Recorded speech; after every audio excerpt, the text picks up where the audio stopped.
to this young lady. She's wonderful. This is her dad. Right? They've chosen Curtis, who you know from the Hart clan. He's one of the kids that kind of grew up terrorizing all of us around. But he's the one with godparents named Isabel. I haven't really had an opportunity to meet Isabel yet.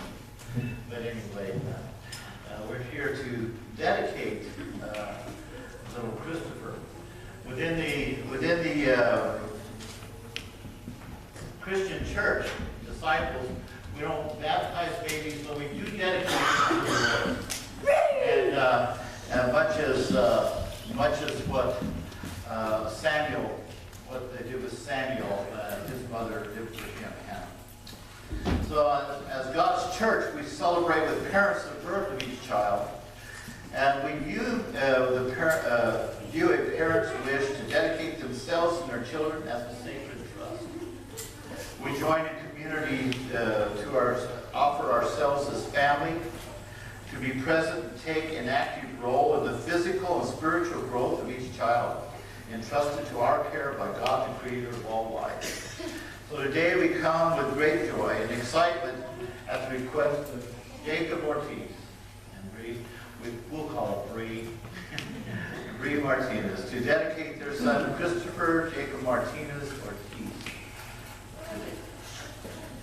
In Psalm 78, 1 through 7, I'm reading from the Message. We hear, "Listen, dear friends, to God's truth. Bend your ears to what I tell you. I'm chewing on the morsel of a proverb.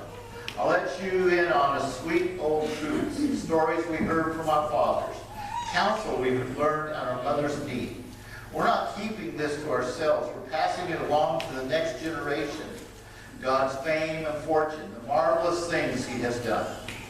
He planted a witness in Jacob, set his word firmly in Israel, then commanded our parents to teach it to their children, so the next generation would know, and all the generations to come know the truth and tell the stories, so their children can trust in God. Never forget the works of God, but keep his commands to the letter. Heaven forbid they should be like their parents, bull-headed and bad, a fickle or faithless bunch who never stayed true to God." So that speaks to why we're here. And so, that being said, we begin today asking you, Jacob, do you believe that Jesus is the Christ, and have you taken him as your personal Lord and Savior? Yes. And Bree, do you believe that Jesus is the Christ, and have you taken him as your personal Lord and Savior? Yes. I ask that you now both recall your own baptism, seeking to fulfill his promises, offer yourselves in covenant to God, to daily point your son Christopher towards full discipleship in Christ. With gratitude to God, Jacob and Bree, do you receive Christopher as a precious gift to God, and seek God's grace and his community's support in nurturing and caring for him? Do you covenant to remain faithful and love to him, whatever the future may bring?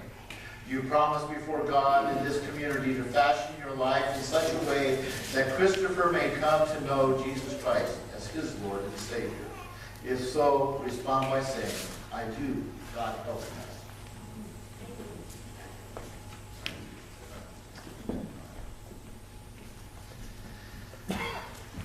As I said,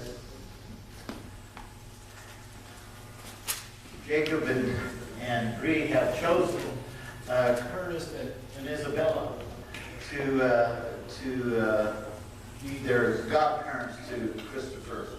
This comes with a responsibility to not only ensure that Christopher is taken care of physically, but that he is nurtured spiritually as well. As you recall your own baptism, as you seek to fulfill the promises, do you, Curtis and Isabella, give yourselves to covenant to God to lead your godson Christopher towards full discipleship in Jesus Christ? If so, respond by saying, "We do, God helping us."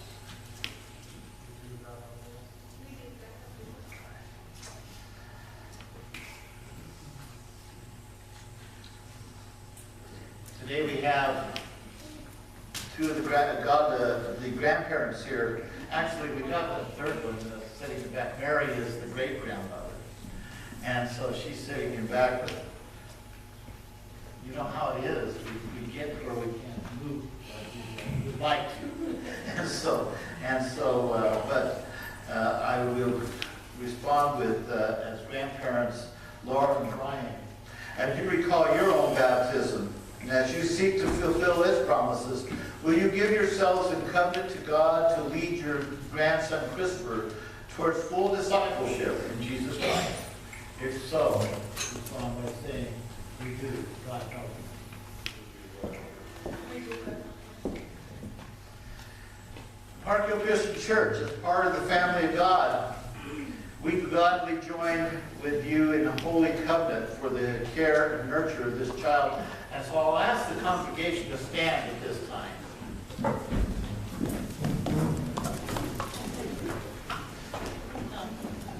Park Hill, do you promise as a community of faith to surround this family with your love for the strengthening of their life together, to be to Jacob and Bree and Christopher a family in Christ whose love for them cannot be broken, to accept Christopher into your loving care and share the responsibility for his growth towards fullness of life in Jesus Christ, to tell him the good news of Christ, to help him learn Christ's ways and lead him in service to God and others? If so, respond by saying, we do, God helping us. We do, God helping us.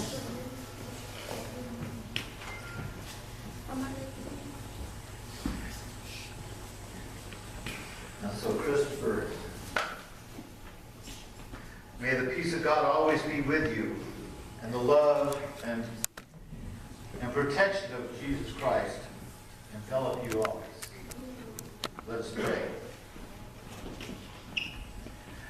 Our most gracious and loving Heavenly Father, we do thank you.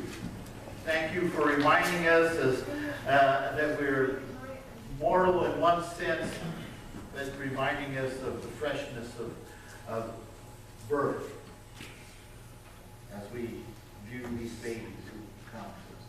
Be with this family. Be with Jacob and Bree and little Christopher as they move forward, seeking you out to become more enveloped in your love.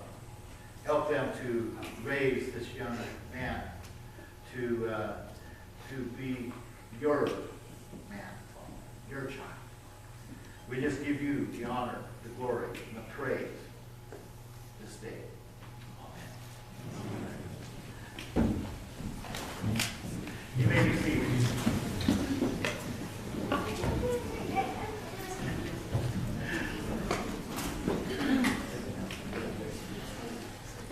Oh, before you get away, I did almost forget something here.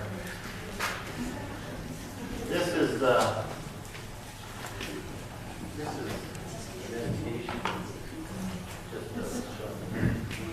And this is the part of this church.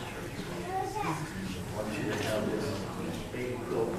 Melanie has made these. I don't know how many more she may ever do, but there's a few left. So that doesn't mean everybody needs to run out and have a baby that doesn't.